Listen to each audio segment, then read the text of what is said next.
Bonjour et bienvenue dans 3 questions sûres. À certaines conditions, une clause de non-concurrence peut interdire à un salarié d'exercer, après la rupture de son contrat, tout ou partie de ses activités professionnelles. En contrepartie, l'employeur doit lui verser une indemnité de non-concurrence, mais selon quelle modalité? C'est ce que nous allons évoquer ensemble en répondant à 3 des questions que vous nous avez posées.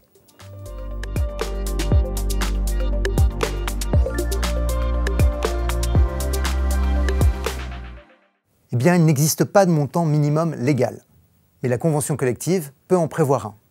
Généralement, l'indemnité prend la forme d'une somme forfaitaire ou d'un pourcentage de salaire.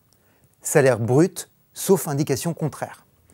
Le montant de l'indemnité peut varier selon des critères, tels que par exemple le nombre de missions ou de tâches interdites, la durée de l'interdiction, ou l'ancienneté du salarié si ce dernier critère est combiné à d'autres.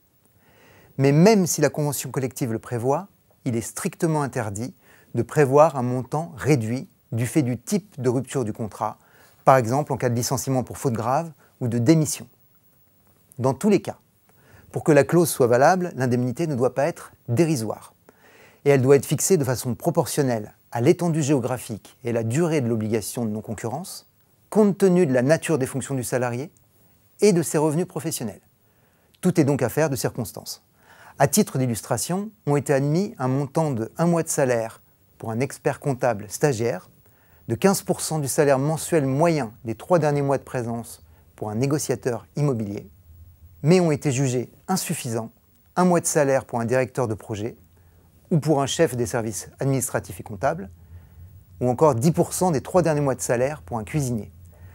On notera que pour certains juges, un montant au moins égal à celui prévu par la convention collective sera de fait valable.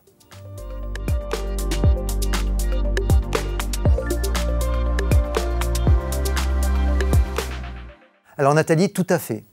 Même si l'indemnité est versée en principe après la rupture du contrat, en une seule et unique fois ou de façon échelonnée sur la période de non-concurrence, elle doit apparaître sur un bulletin de paye, dans une rubrique isolée permettant de l'identifier, car elle a la nature d'indemnité compensatrice de salaire. Comme tout élément de salaire, elle est donc soumise à cotisation sociale, à la CSG-CRDS et à l'impôt sur le revenu, et ce, même si le salarié est parti s'installer à l'étranger. Les cotisations et contributions étant calculées selon les règles de la dernière période de travail du salarié. Attention, l'indemnité étant versée après la rupture du contrat, elle est exclue du champ d'application de la réduction Fillon. Comme tout élément de salaire, elle ouvre droit à congé payé. La clause de non-concurrence peut donc prévoir, selon nous, une indemnité forfaitaire ventilée entre la contrepartie financière proprement dite et les 10% dus au titre de l'indemnité de congé payé. Enfin, l'indemnité relève très logiquement du délai de prescription de 3 ans des salaires, à compter de la date à laquelle la créance devient exigible. Par exemple, à compter de la date habituelle du paiement des salaires, si l'indemnité est versée chaque mois. Une action en demande de paiement de l'indemnité formulée plus de 3 ans après cette date sera donc rejetée par les juges.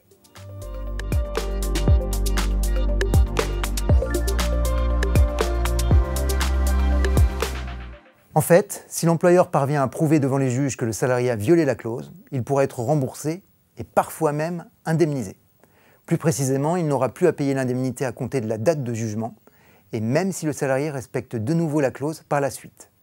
Et il sera remboursé des sommes versées antérieurement à cette date de jugement, au titre de l'indemnité de non-concurrence, en remontant jusqu'à la date exacte de violation de la clause par le salarié.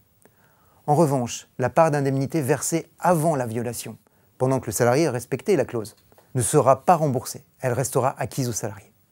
Par ailleurs, s'il démontre un préjudice subi, l'employeur pourra obtenir des dommages-intérêts de la part du salarié et du nouvel employeur, dès lors que ce dernier aura été complice de la violation de la clause de non-concurrence, par exemple en embauchant le salarié en connaissance de cause.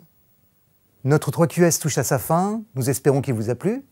Si vous avez d'autres questions sur le paiement de l'indemnité de non-concurrence, vous pouvez vous reporter à nos différentes revues, au quiz du RFPay numéro 233 de février 2023, au cahier juridique 262 de mai 2025, au mensuel RF 1156, ainsi qu'au dictionnaire social, notamment à la fiche clause de non-concurrence, entre parenthèses indemnité, et au dictionnaire Pay, notamment à la fiche indemnité de non-concurrence. N'hésitez pas à partager vos commentaires et à vous abonner pour ne manquer aucune de nos prochaines vidéos. À bientôt pour un nouveau 3QS.